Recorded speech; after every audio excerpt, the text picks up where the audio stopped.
I feel like all these characters are not necessarily mainstream. The audience is very open to receive all kind of characters that you can play, and then they are ready to receive. Cinema is not just a story that we are trying to entertain an audience. There is a lot of labeling that is happening, where people label a genre. Hi everyone, thank you so much for joining me. As an actor, from when you started off, I know today it's been 20 years for you in the industry, so big congratulations on that.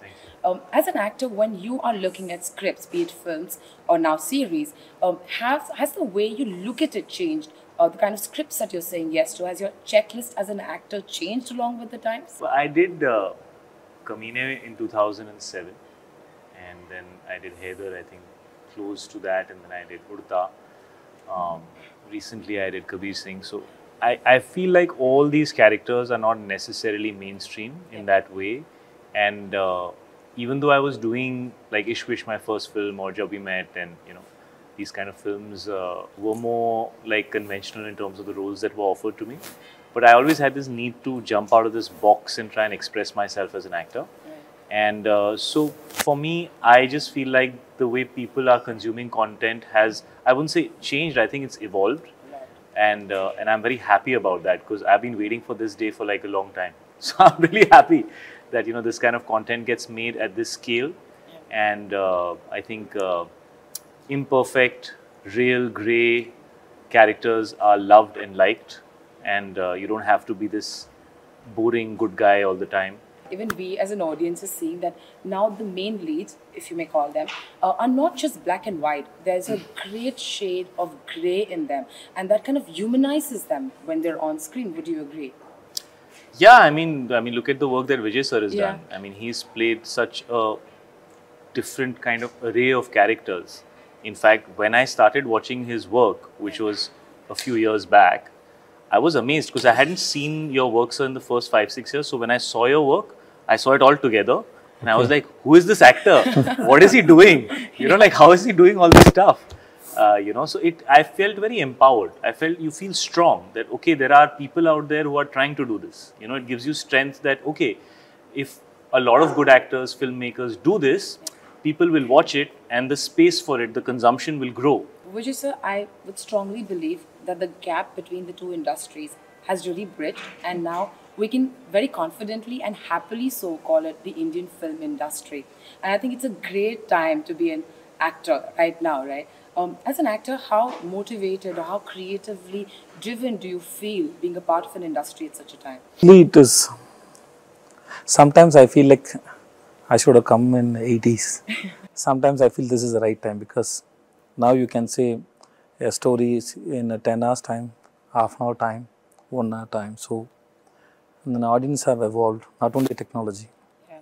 So as Shahid said, no, so you can tell a story of black, white, grey. The audience is very open to receive all kind of characters that you can play, and then they are ready to receive. So this is a very good time, but still, I don't know. Sometimes when I watch black and white films, I like, oh, I should have come that time. Even like Farzi, I think the center is a serious subject. There is a takeaway from the show, but it's not preachy. It's peppered beautifully with comedy.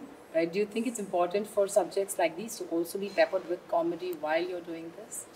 Yeah, I think it's important to know that you're making whatever you're making for the audience. I think there are two types of actors and two types of filmmakers. I think I look at it like that I feel there are people who make content for themselves, that this is what I would want to make. And then there are people who make content for the audience, that what will the audience want to watch. I feel like extremes of either are not necessarily very healthy, because one leads to lack of originality, because you see what people have liked and try to recreate that, and one leads to sometimes making content which is so narrow that only you're interested, nobody else is interested. I think the best work always lies somewhere in the middle, where you have a filmmaker who has something to say, he wants to express himself, he's not borrowing from everybody around him, but at the same time he wants to make it for an audience, and he wants it to travel as much as it can.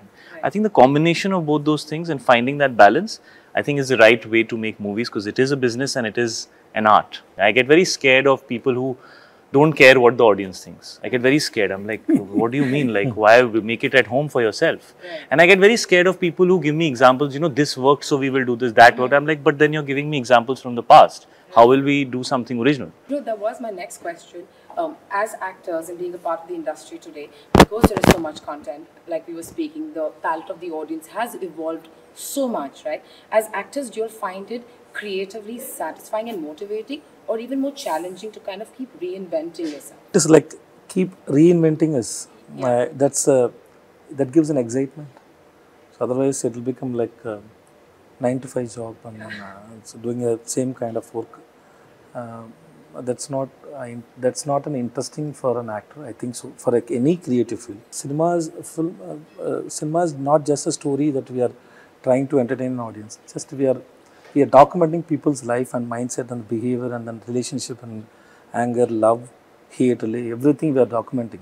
So it's very big responsibility, and then moreover, we have to think in 360-degree, and now same time we have to entertain audience. For me, if we talk about today, I think it's very strange. There's like this weird juxtaposition dichotomy, where on one hand, we are being able to do content which is different. We're being able to kind of experiment and do things without feel. But at the same time, I think there is a lot of labeling that is happening. You know, where people label a genre. If 5 films in one genre do well, you know, then everybody starts saying that you should only do that, you should only do that, you should only do that, you know, and they want to label it and put it in a category. Then everybody like sheep mentality is running and trying to do that. And by virtue of that situation, rest assured, the next round of that genre will be really crappy because you're doing it for the wrong reasons and everybody's trying to do it, you know. I think it's important to know that good films are good films, you know. A good film will come and it will find its audience. Sometimes 4 films of a similar category do well, another time a different category does well. So I've been doing this for 20 years and I've seen this so often that I just feel like people are like headless chickens running around trying to decide what they should make. But you should do what you're good at, you should do what you believe in, and you should get better at doing it. Right. You know, that's the only way you'll be able to make good content like over a long period of time. And it's okay to say, I'm really good at making a masala dosa. I don't know how to make a pizza. Or like, I am really good at making a burger. I don't know how to make kali dal. It's okay. Appreciate the kali dal, eat your burger, and be happy in life. What's the problem? You know? Yeah. You know, if I had to ask you, from the time you started off till today, what are the changes that you see in the industry at a large, and is it something that you think is for the better? I mean, to answer your question, actually, one will have to do a day-long interview. Yeah. There's so many changes, from technological changes to so much. So much has changed. But I do believe it's for better. And I'm happy to be with the younger generation here. And it's a privilege to be with this team of Farzi, which was so nice. Absolutely. It was like they made me, they pampered me, they looked after me, and they made me so very comfortable that I didn't think I was from a different era. Thank you so much and good luck for Farzi. Thank you.